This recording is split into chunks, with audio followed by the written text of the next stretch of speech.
Peshawar railway line project will create unique opportunities for peace and stability by stimulating economies in the region. In Myanmar, largest anti-coup protests have emerged to denounce new military regime after military rulers blocked Twitter in the country.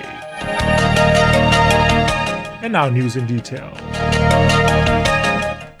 Foreign Minister Shah Mahmood Qureshi has said that India should be forced to resent its illegal and unilateral actions in illegally occupied Jammu and Kashmir and move towards a peaceful settlement of Kashmir dispute as per United Nations Security Council resolutions.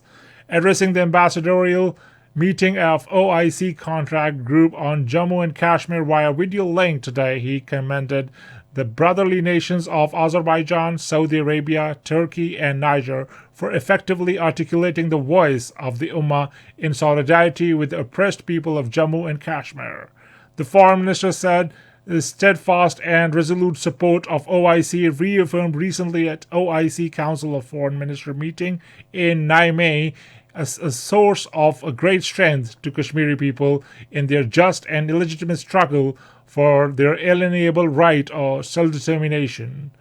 He stressed that it's important to sustain this momentum as unified political message to India from OIC would be critically to forcefully demand India to halt its erroneous human rights violation against innocent Kashmiris and provide access to human rights organizations in illegally occupied Jammu and Kashmir.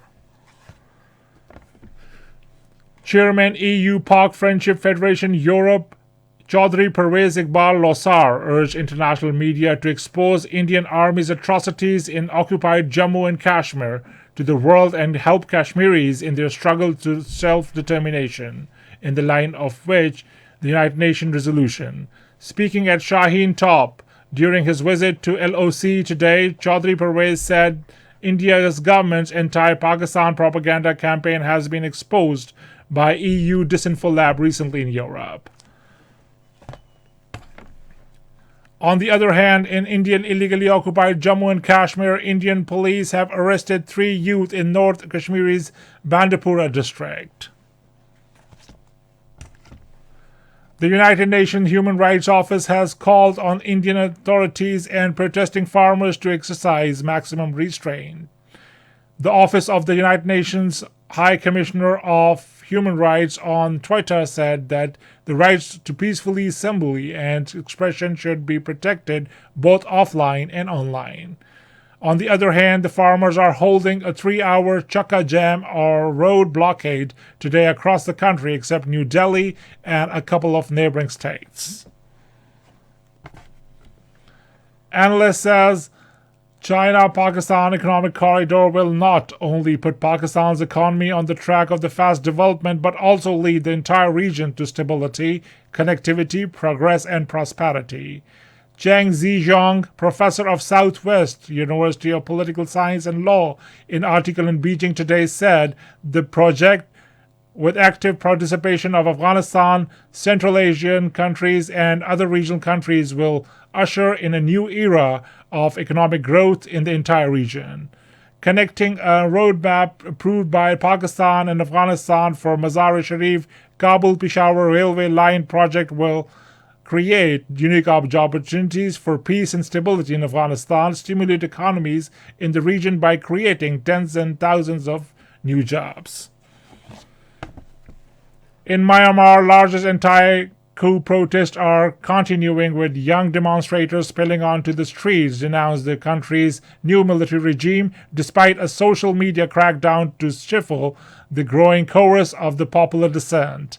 Demonstrators holding up the three-finger salute to symbolize resistance of army takeover marched on the road near Yangon University today.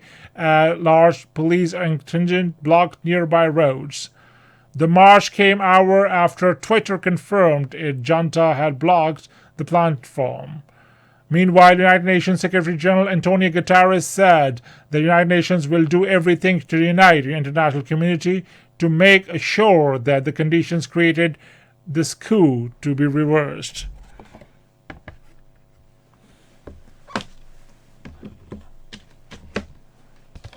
On the third day of the last and second cricket test against Pakistan at Rawalpindi, South Africa in their first innings were 200 for 8 a short while ago.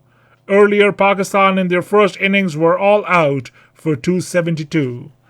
And that's the end of the news. For more news and analysis, log on to our website, radio.gov.pk, and also watch video streaming of our bulletin on the link facebook.com/Radio Pakistan News.